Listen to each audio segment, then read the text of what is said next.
teo azy ireo tsy kina setrinao ny tambito amin'ny hoapefindrandray de mbola nisy foana tao ao zava-maro natolotrao zary nampifalifaliay voningola teo mantsindeny malalanay lay volombity nahafoy ny ainy atrany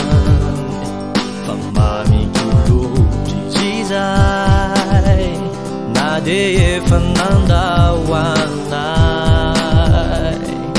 tena maninaza ho zahay no lavitranao farany fonay hanilanao eniany nenyo reo masonay mbola domany raha mieritreritranao hirony alatrao enti matory androany nenyo hampoko tsy mety olany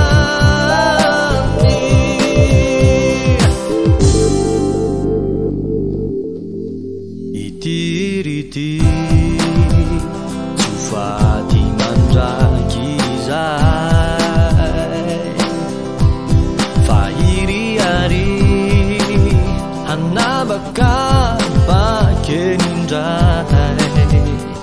fivavako anao finzay manirery ao kabe ai rineny tsy